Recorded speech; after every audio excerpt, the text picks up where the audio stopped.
Hello everyone, this is Serious Trivia, and today we're continuing our Sima Yi's Coup Let's Talk Lore series with episode 2, titled Marginalized at Court. Now, we ended last episode by mentioning Cao Shuang's desire to gain full control of the Imperial Secretariat and thus control of the court.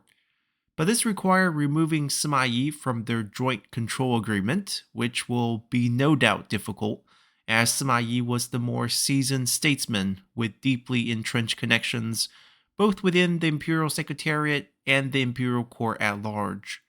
So, to achieve this, Cao Shuang had to think outside of the box, and with the help of his close friend, Ding Mi, they came up with the perfect ploy to weaken Sima Yi, and the first step of their plan was to ask the court to promote Sima Yi to the position of Da Sima, or the Supreme Military Commander. For those who have seen the Rise of Sima Yi Let's Talk Lore series, you might remember that Sima Yi had previously held the position of Grand General before becoming Grand Commandant, which was not the natural promotion, as Da Sima was the final rank above Grand General, while the Grand Commandant was more or less a lateral move from the military side to the civil side. Now, with Cao Shuang being the current Grand General, he is essentially asking the court to make Sima Yi his direct superior, which makes him appear deferential and humble. Yet, given Sima Yi's crafty nature, it would be difficult for him to not suspect Cao Shuang of harboring ulterior motives behind such a generous gesture. So, to dispel any potential concerns, Cao Shuang also suggested the promotion of Jiang Ji as Sima Yi's replacement for the Grand Commandant position, as Jiang Ji was a close personal friend and a political ally to Sima Yi. Thus, with no real reason to turn down this generous offer and not wishing to deny his close friend an opportunity to become one of the three prestigious Grand Excellency positions, Sima Yi accepted the promotion with the support of the court.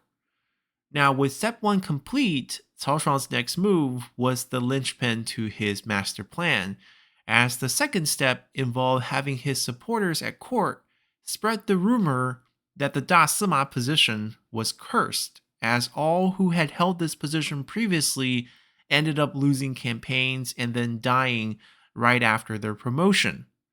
Cao Ren was the first Da Sima of the Wei dynasty, as he was promoted by Cao Pi in 221. Then in March of 223, Cao Ren will lose the Battle of Rushukou, and 2 months later, in May of 233, he would die of illness.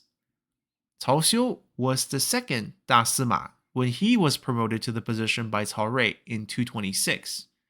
Then in August of 228, Cao Xiu would fall for the false surrender at the Battle of Shiting, and 3 months later, in November of 228, he would die from a wound suffered in that defeat. Finally, the last Da Sima was Cao Shuang's father, Cao Zhen, who held this position in 230. Then in September of the same year, his ambitious counterattack of Hanzhong failed as he was defeated by the elements within the Ziwu path, and 5 months later, he would die of illness. Therefore, as the rumor of this curse spread around the court decided that they could not doom Sima Yi to the same fate, and something must be done. Of course, with Jiang Ji already promoted to Grand Commandant, Sima Yi can't go back to his old job. So instead of going back down, the court, secretly guided by Cao Shuang's supporters, decided to promote Sima Yi once again. But there was not many positions ranked higher than Da Sima, which is the pinnacle of the military ranks within the Wei political system. So to at least match that, Ding Mi made the suggestion that Sima Yi should take on the role as Grand Tutor, or Tai Wei, which is seen as the pinnacle of the civil side of the court. As following Confucian values, the teacher is one of the most respected positions akin to one's father, and thus being the teacher to the emperor is one of the most prestigious positions at court. However, the position is seen as so prestigious, the Grand Tutor himself actually has no real political powers aside from being able to educate the emperor. So you get all the status, but no real power. And what actually happens here is that as Sima Yi gets promoted to Grand Tutor, he loses his right to control the Imperial Secretariat, which now gives Cao Shuang unilateral control of this vital institution. And this was only part of Cao Shuang's master plan, as Sima Yi still had command of 3,000 Imperial Guards and a strong influence on the Wei Western forces. But influence on the Wei Western forces meant very little when it came to the political battle between Sima Yi and Cao Shuang, as only 3 military posts mattered within the confines of the capital city of Luoyang. First, there was the Wei Jiangjun, or the general of the martial guards, who directly protects the emperor. And in the case of a child emperor such as Cao Fang, these martial guards are not only the emperor's guardians, but also the ones who can most easily gain control of the emperor by force. This position was previously held by Cao Shuang prior to his appointment as Grand General and co-regent to Cao Fang.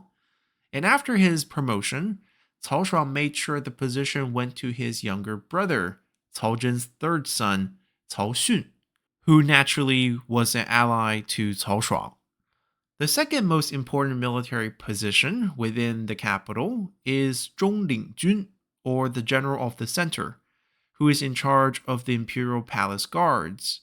This is a much larger unit than the Martial Guards, who just protects the emperor, and includes 5 different battalions similar to the Northern Army setup during the Han Dynasty.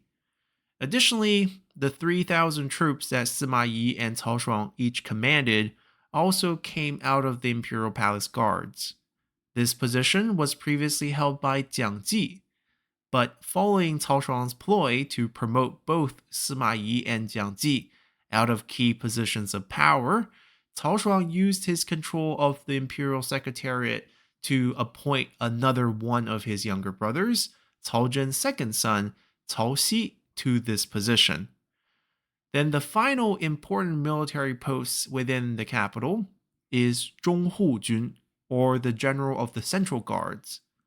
This position was in charge of the Luoyang city guards and was in charge of defending the city and controlling all its gates.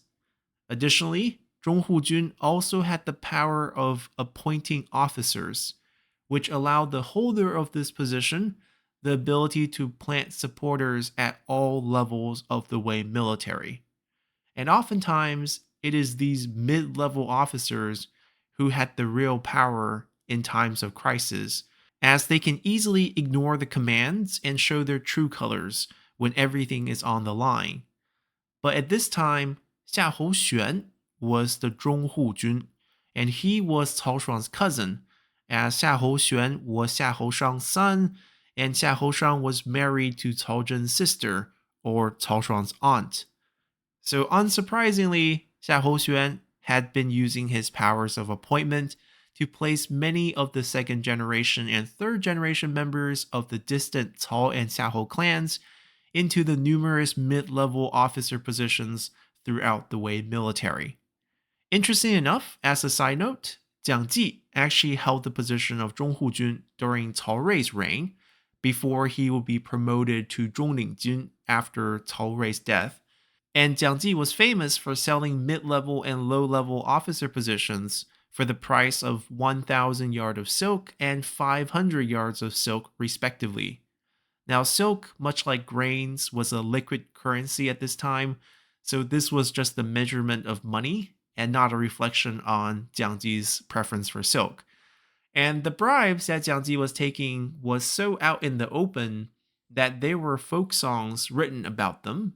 And being a close friend to Jiang Ji, Sima Yi had once asked Jiang Ji about these songs while he was stationed out west in Chang'an, to which Jiang Ji jokingly replied, "You have no idea how expensive it is to live in the capital, so if you want a position for one of your sons, not a yard short."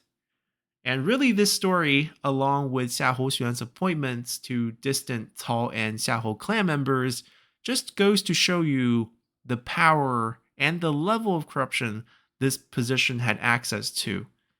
And most importantly, within just a year after being appointed as co-regents, Sima Yi now found himself completely marginalized as while he was promoted to the prestigious Grand Tutor position, he lost control of the Imperial Secretariat and thus the court. And in terms of military controls within the capital, aside from having 3,000 troops from the Imperial Palace Guards, every key military appointment inside Luoyang belonged either to Cao Shuang's brother or his cousin. And the worst thing is, there was nothing Sima Yi could do against this until finally an opportunity creaked open in April of 241. And to find out what that opportunity was, come back next time as we'll pick up our story from here. Now, hopefully, y'all have enjoyed this episode enough to consider subscribing to the channel for more content like this on Three Kingdoms history, or simply support the channel by leaving a comment below or hitting that like button. As if this video gets 300 likes within the next 24 hours, I'll drop the next episode early tomorrow night at 9 p.m. EST. So, as always, I'll see you all then. Bye!